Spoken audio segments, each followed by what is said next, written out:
Okay, good afternoon, everyone.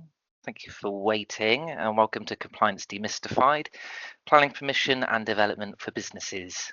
I hope you're feeling relaxed and ready for this webinar. This is one of a series of webinars from Cornwall Council, which are designed to help local businesses gain clarity on various topics of compliance. And I'll touch on the other upcoming webinars shortly as well. My name is Luke. I'm just going to do a quick bit of housekeeping before we start. If you have any questions during the webinar, please feel free to add these to the chat and we will do our best to answer them.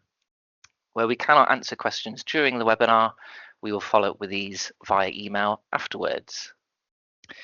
So these webinars are produced by the Business Regulatory Support Team.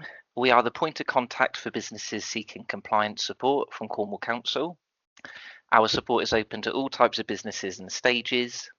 For example, if you are thinking about starting up a new business, maybe you are an established business who's going through staff or premises changes, perhaps changing your business operations, or wanting to expand and grow, we have a great team here who will be delighted to help you get the right advice. Our advice comes from Cornwall Council officers who have expertise in food hygiene, licensing, health and safety, and more. Some recent achievements of the team in the past year are we've helped a massive 98% of inspected Cornish food businesses to become broadly compliant with food hygiene legislation. This work helps to maintain confidence in the reputation of Cornwall's food sector for residents and tourists alike. We've also won a national award this year for improving the delivery of food hygiene inspections in Cornwall. By implementing new technologies, we have streamlined the process of inspections, saving the council time and resource, and improving the speed, quality, and accessibility of hygiene reports for business owners. Each month, we run food safety training courses at New County Hall in Truro. These courses help food businesses train their staff to achieve essential level 2 and 3 qualifications, which are accredited by Highfield, one of the UK's leading food safety training bodies. From our courses so far this year, learners have achieved a 99% pass rate, which is a testament to the high regard local businesses show for ensuring good food hygiene standards for customers. Our mission is to help your business avoid costly consequences from non-compliance, protect your reputation, and support you and your team to run safely, legally, and successfully. These webinars are also supported by the Cornwall and Isles of Scilly Growth Hub. The Growth Hub have helped thousands of local businesses achieve their growth ambitions, and I'm pleased to often work with Kirsty and the team, who are always very friendly and helpful and a huge asset for Cornwall's business community. If you scan the QR code shown here, it will take you to their website where they will offer a free business review, during which the team will help you discover all of the business support available to you, from business support programs to funding and free events to fuel your business's growth. So please do get in touch with them. Finally, from me, you'll be pleased to hear, I'm sure, is just to mention as well, there are a number of other webinars in this series scheduled over the course of the year. We would love for you to join them if you can, if you're interested, and help spread the word. The webinars are completely free. They contain valuable information compiled by various teams across the council. They include clarifying the laws around child employment, health and safety, and the free support available to help you start and grow a successful business here in Cornwall. So not to waste any more time, thank you again for joining. I'm now going to hand you over to John to begin the webinar. Again, if you have any questions during the webinar, we do encourage you, please do join in on the chat. Thank you very much again, and over to you, John, if you are ready. Yeah, thanks, Luke. Right, good afternoon, everyone. My name's John Drew, and I am a group leader with Cornwall Council, and I jointly manage the planning enforcement team with my colleague you probably see on the call as well, Alan Mason, and I also look after the minerals and waste team. And today I'm going to talk to you briefly for 20-25 minutes on the need for planning permission, overview of planning enforcement, what we do, and how hopefully you can avoid having my enforcement and Alan's enforcement officers getting involved with your business, because hopefully you won't ever see us. And then a little bit at the end, services we offer. So in a short session like this, it's impossible for me to give you chapter and verse on the Town and Country Planning Act, all the permitted development allowances, you're looking at hundreds of pages of legislation. So I'm going to give you a brief overview for this session, and then at the end we'll give you some information as how you can get more detailed personal advice to you if you need it and you want to do any development work or any development projects moving forward. So planning system involves development, really. So what I'm going to go through very quickly now is what is development, because if something is development, it will generally require planning permission. What is not development? If it's not development, it probably won't require planning permission. Permitted development. So where there is development, the government have set out in a document called the General Permitted Development Order lots of rights for people, which runs into tens of pages of things you can do without going through the formal planning application process. A little bit on that, and a little bit about planning harm, because when we deal with planning applications or consider enforcement cases, we're considering what the planning harm is. That's our sort of default setting for whether we grant something or refuse something, whether it causes harm or not. So very quickly, what is development? So as I said, the planning system only deals with development, and that is set out in section 55 of the Town and Country Planning Act 1990, and it says the carrying out of building, engineering, mining or other operations in, on, over or under land, or the making of any material change of use of any buildings or land. So it's not just physically doing something, it can be changing, for argument's sake, a residential dwelling house into a shop. That would be development, because you're changing from residential to a business use, to a retail use. And building operations include demolition of buildings, rebuilding, structural alterations and other operations normally undertaken by a person carrying out on a business as builder.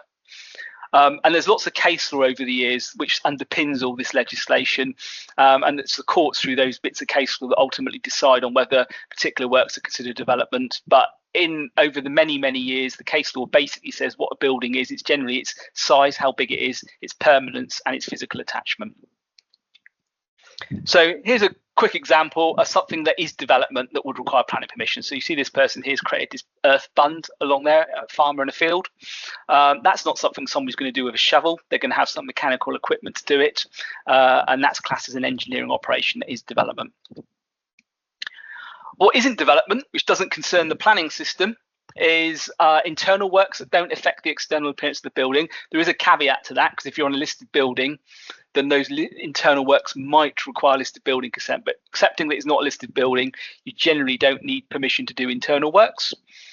Highway works by the Highway Authority, which is more of concern for us as a council. The use of buildings or other land within the curtilage of a dwelling house.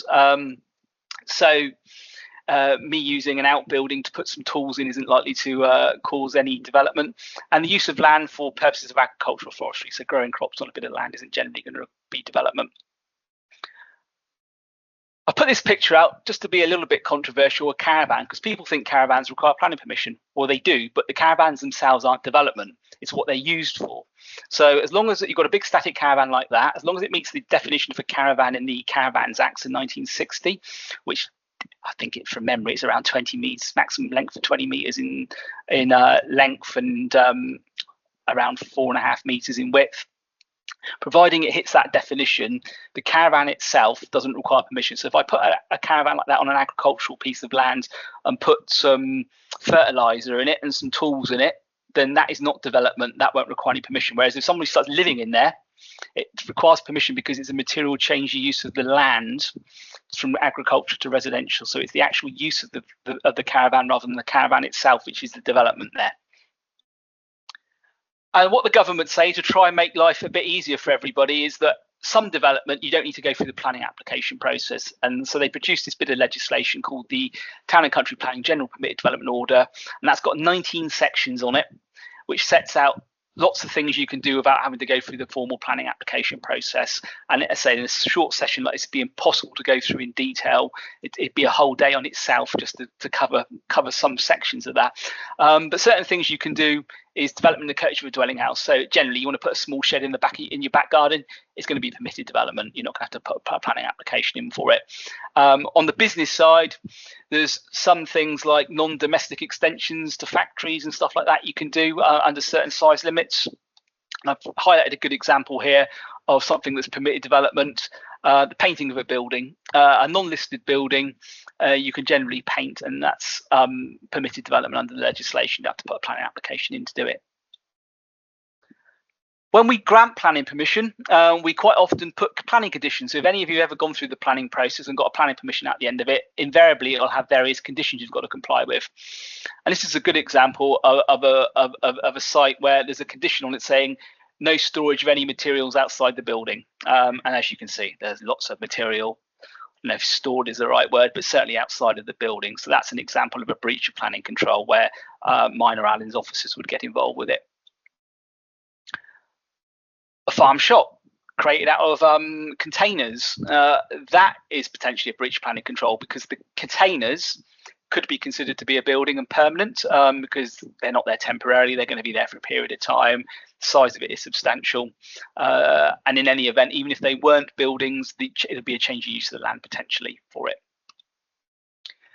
And when we deal with planning applications and enforcement matters, as I said at the beginning, it's all about what planning harm is. That's how we assess it. So the planning system is generally a permissive system. If I tell you around 93% of planning applications nationally are approved, despite what you might read in the press, which says, you know, councils are a barrier to planning, say 93% of applications are approved. Where we do refuse applications or we take enforcement action against unauthorised development, we're looking at planning harm. That's our grounds for refusing or taking any action. And just some examples, and this isn't an exhaustive list by any means, is that things that are planning harm: increased risk of flooding. So if you want to build something in the floodplain, that potentially is going to be problematic. Unacceptable design. So you build something that's, you know, perhaps you've got an existing retail unit and you want to put an extension on the side which is 10 meters higher than the existing unit. Extreme example, admittedly, that's probably going to be unacceptable visually. Harm to highway safety, creating an access onto a highway where there's poor visibility, that might be an example there. Loss of residential amenity, so you do a development which causes impact on neighbouring residents, and that can be through overlooking, overbearing impact, that type of thing. Detrimental impact on general amenity, so again, all back to character. And then the other big things is harm to designated landscapes. So that will be development that's particularly harmful in sensitive landscapes. So national landscapes, that's used to be known as area of outstanding natural beauty, conservation areas, World Heritage sites, and Cornwall has quite a lot of conservation areas and World Heritage sites, perhaps to other councils. What isn't planning harm? So things that we can't take into consideration when we're assessing planning applications or considering breaches of planning control on the enforcement side. And you'll be amazed the amount of complaints we get from people raising these as an issue as to why they think the council should do something. Loss of value of a neighbouring property. No, that's not a reason we can take any action. The planning system is not there to represent one private person's interests over another person's private interests. It's there for the wider public benefit. Competition with another business. We live in a free market economy. If you say open a pasty shop and a year later somebody down the road opens another pasty shop, we can't refuse permission because it's competition to that business. We say we live in a free market. Loss of individual's view. We can't refuse something because a development blocks somebody's view. If you don't own the land, you don't have a right to look over it, in simple layman's terms. Trespass onto somebody else's land or boundary disputes, we don't get as a council. That's purely a civil matter between the parties involved. If someone claims that someone's stolen a bit of their land, they're going to have to fight it out amongst themselves. We have no power or jurisdiction to get involved with that. And the other big thing that gets thrown at us is breaches of covenants. You've granted planning permission for my neighbour to turn his property into a car repair business, but a covenant says it can't be used for that. Well, we can't consider that, and the planning permission won't override that covenant. But if somebody wants to enforce that covenant, they're going to have to do it themselves at their own cost. As a council, we can't do it for you. We've got no powers to do so. So that's just a very quick overview of the planning system generally. As I said, I can't go into a massive amount of detail in the time we've got, but it gives you a bit of an overview of the direction of travel with this stuff. The other thing that businesses in particular, shops, or we get a bit involved with adverts. So that's a separate bit of legislation under the Town and Country Planning Control of Adverts Regulations 2007. That's underpinned by the other legislation that's highlighted there. And you do need consent to put certain adverts up on buildings in certain circumstances, but for our purposes, an advert is defined as any word, letter, model, sign, placard, board, notice, awning, blind, device or representation, whether illuminated or not, in the nature of unemployed wholly or partly for the purposes of advertisement, announcement or direction, includes any hoarding or similar structure used, designed or adapted for use, or anything else principally used or designed principally for the display of adverts. There's a long-winded description, but basically anything advertising your business, really. But again, that legislation is underpinned by other legislation which allows you to do certain adverts without having to go through the application process to the council. So the government over the years have tried to keep regulation to a minimum on this. So certain things that you can do without applying for us, typical example, on a bus driving around, there's an advert there. That's fine. That doesn't require any consent from the council because there's a bus driving around and the advert is secondary to the use of it as a bus. Now, if you had a vehicle and you covered it in livery and parked in a lay-by for 6 weeks, that's a different matter again, because that probably would constitute an advert because the car is there principally for advertising rather than being a secondary use to it. These sorts of signs on business premises, another good example there, look. Non-illuminated fascia signs. Generally, illuminated signs do require advert consent from the council, but this is the sort of thing you can do. But with all of this stuff, at the very end, if you need more detailed advice, I'll give you some information as to how you can contact the council to discuss your own specific needs on your own businesses. There is some issues for displaying unauthorised adverts because, funny enough, it's one of the few things that's instantly a criminal offence if you display an advert without the necessary consent in place. So you can get prosecuted in the magistrates' court with a fine of up to £2,500. Now, hopefully, as I said at the beginning, most of you will never have to deal with my enforcement and Alan's enforcement officers. But if you did do something without planning permission and committed a breach of planning control, I'll give you a very brief overview of what we do and what our powers are. So planning enforcement is set out in paragraph 58 of the National Planning Policy Framework. And what that states, I will read it out. It says effective enforcement is an important means of maintaining public confidence in the planning system. Enforcement action is discretionary, and local planning authorities should act proportionately in responding to suspected breaches of planning control. Local planning authorities should consider publishing a local enforcement plan. For information, we have got one, and it's on our website, on our enforcement pages on the Cornwall Council website, which sets out how we manage enforcement proactively in a way that is appropriate to our area. This should set out how they will monitor the implementation of planning permissions, investigate alleged cases of unauthorised development, and take action where it's appropriate to do so. Planning enforcement, we're there to try and help people if we can.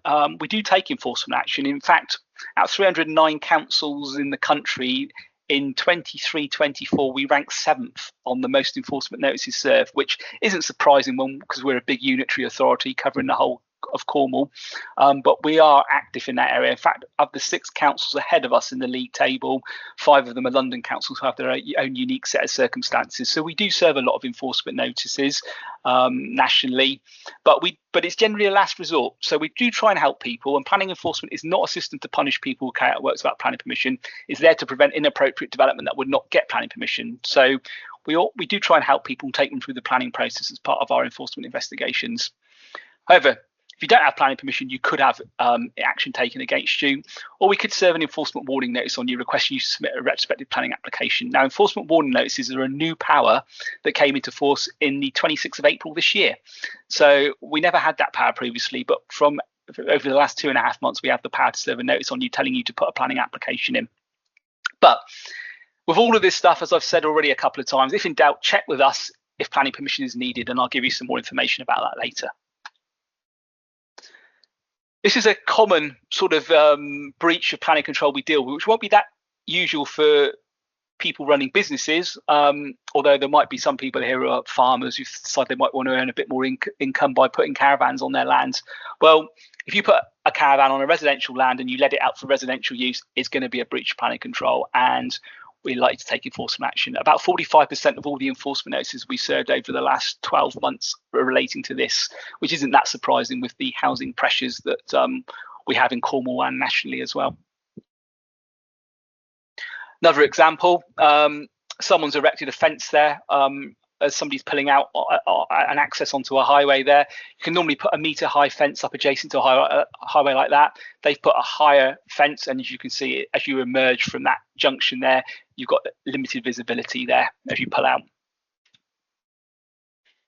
So again, this is a bit similar to what I said on one of the earlier slides.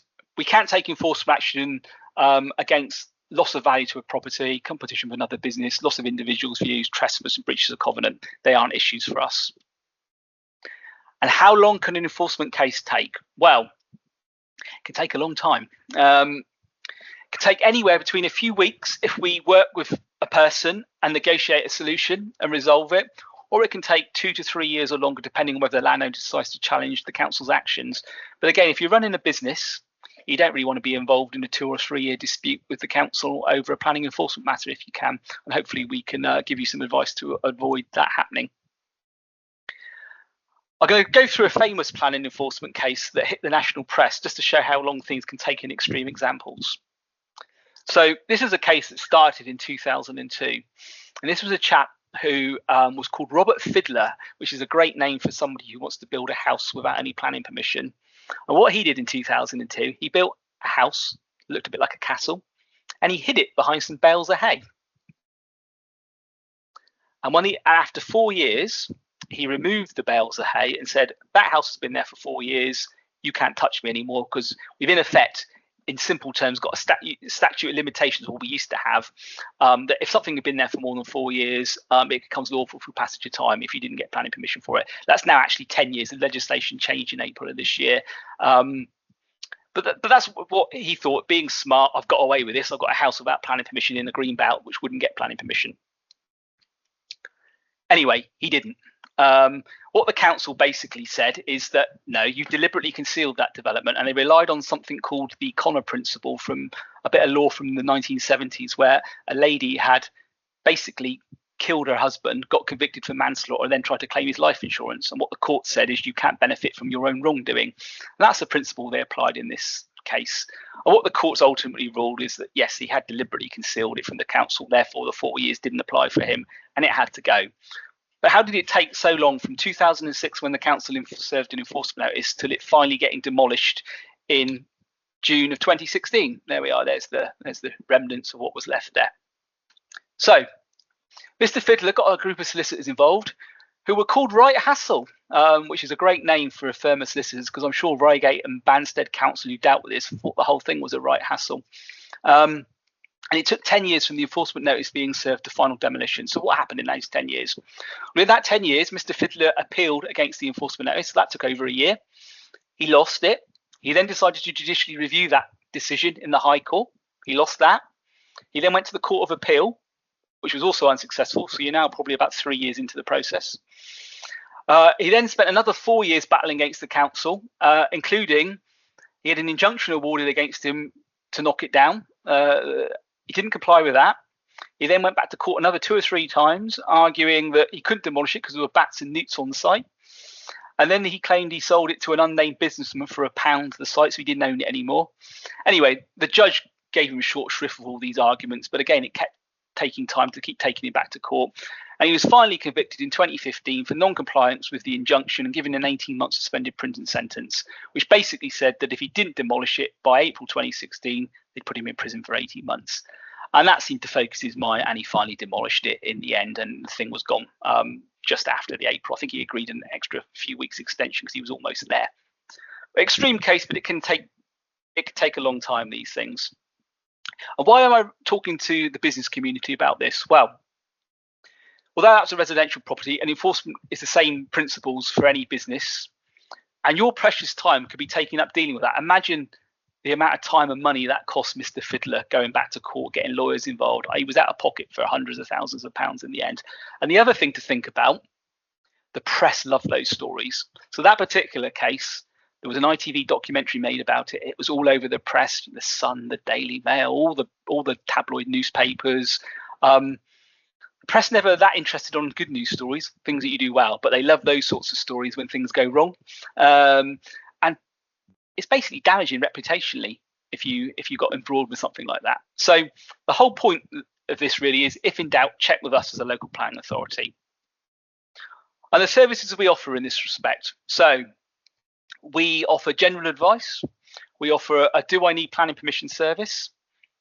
We offer a pre-application advice service. So you know you need planning permission, but you want to know the chances of getting that planning permission.